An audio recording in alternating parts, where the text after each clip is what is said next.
तफरी का माहौल है।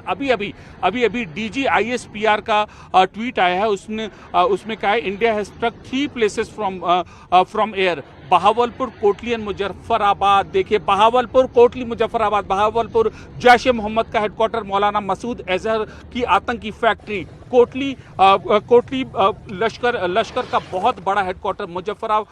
मुजफ्फराबाद लश्कर और जैश का हेडक्वार्टर। सीधा आतंक की जो टेरर स्ट्राइक है, भारत के पास स्पेसिफिक इनपुट था, उस पर यह स्ट्राइक की गई है। बहुत बड़े मायने हैं इस अटैक के। आतंक के खिलाफ भारत की कार्रवाई का ऑल प्लेन्स ऑफ पाकिस्तान की तरफ से आर्टिलरी जो है वो पूरे के पूरे बॉर्डर इलाके में फायर किया जा रहा है, लेकिन पूरा का पूरा राडार सिस्टम, एंटी एयर वो जो स्ट्राइक सिस्टम है वो फेल हो गया है पाकिस्तान का। लेकिन उसके बावजूद यहाँ पर आप देखिए जो पूरा बॉर्डर इलाका है वहां पर आर्टिलरी दागी जा रही है पाकिस्तान की सेना की तरफ से।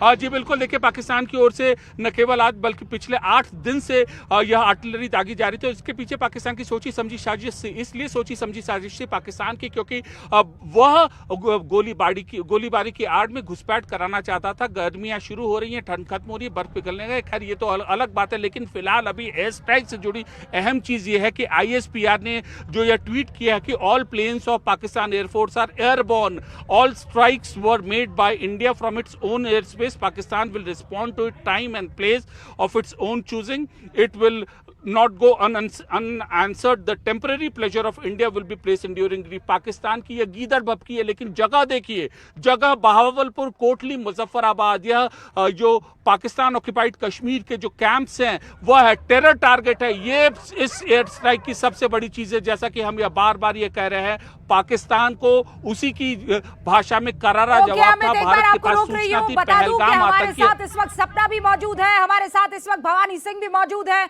और अमित भी लगातार हमसे बातचीत कर रहे हैं। ये हमला बहावलपुर में हुआ, कोटली में हुआ, मुजफ्फराबाद में हुआ, कुल मिलाकर POK के 9 आतंकी ठिकानों पर यह हमला किया गया है।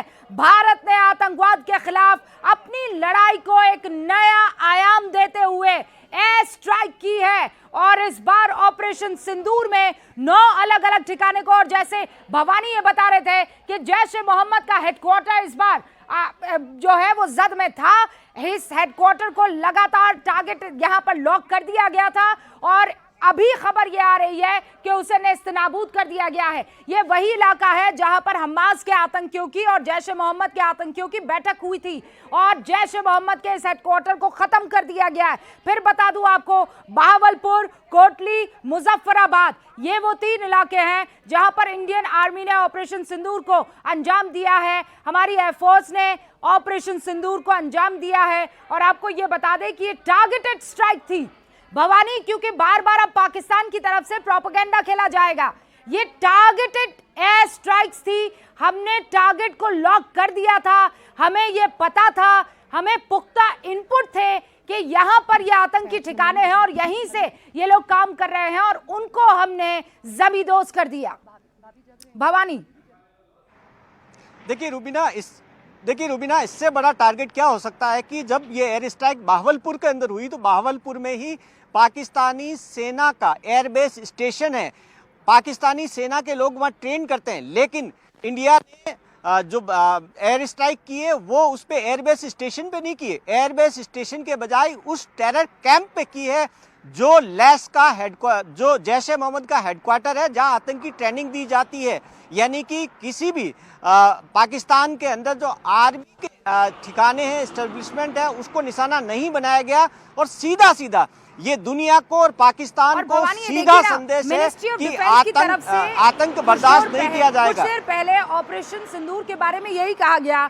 उन्होंने कहा Indian arm force launches operation Sindoor, hitting terrorist infrastructure in Pakistan and Pakistan occupied Jammu and Kashmir, जहां से आतंकी अटैक्स को अंजाम दिया गया था और यहीं से प्लानिंग बाकायदा हुई थी और इन्हीं अलग अलग जगहों को मिनिस्ट्री ऑफ डिफेंस की तरफ से कहा गया है कि अटैक किया गया है और ये टारगेट पहले से लॉक कर दिया गया था।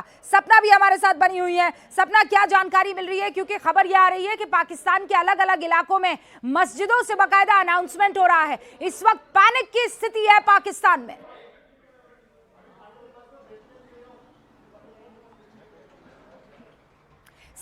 मैं सपना वापस माफी चाहती हूँ, आपको रोक रही हूँ। अमित पांडे के पास एक बड़ी खबर आ रही है। अमित, क्या जानकारी? देखिए, एक बड़ी खबर है। कश्मीर में जितने भी एयर स्पेस हैं, मतलब हवाई पट्टियां हैं, और उन पर अलर्ट साउंड किया गया है। पहली चीज। दूसरी चीज, कश्मीर जहां पे इस वक्त हम मौजूद है, वहां के जो सुरक्षा संस्थान है, सिक्योरिटी कैंप है, वहां पर अलर्ट साउंड किया गया है। अब से थोड़ी जैसे ही ये स्ट्राइक लॉन्च हुई है, यहाँ पर अलर्ट साउंड किया हुआ है। बड़ी खबर है ये। और क्यों? इसलिए क्योंकि जैसे ही पहले ही हाई अलर्ट पे थी, लेकिन यह फ्रेश अलर्ट इशू किया गया है। और इसमें प्रमुख जो हवाई पट्टियां हैं, एयर स्ट्रिप्स हैं, जहां पर अलर्ट साउंड किया गया है, वह है अवंतीपुरा एयर स्पेस। इसके अलावा जो जम्मू कश्मीर का जो श्रीनगर का कैंटनमेंट एरिया का एयर स्पेस है, वहां पर, इसके अलावा एक दो जगह पर और है। इसके अलावा जो बडगाम एयर स्पेस है, वहां पर भी अलर्ट साउंड किया गया है। तो इस हमले के बाद एक और बड़ी खबर आ रही है। आज सुबह 11 बजे सीसीएस की बड़ी बैठक होने वाली है। तीसरी बार सीसीएस की बैठक होगी। प्रधानमंत्री नरेंद्र मोदी की अध्यक्षता में। ये वॉर ब्रेकिंग आपके सामने है। आज सुबह 11 बजे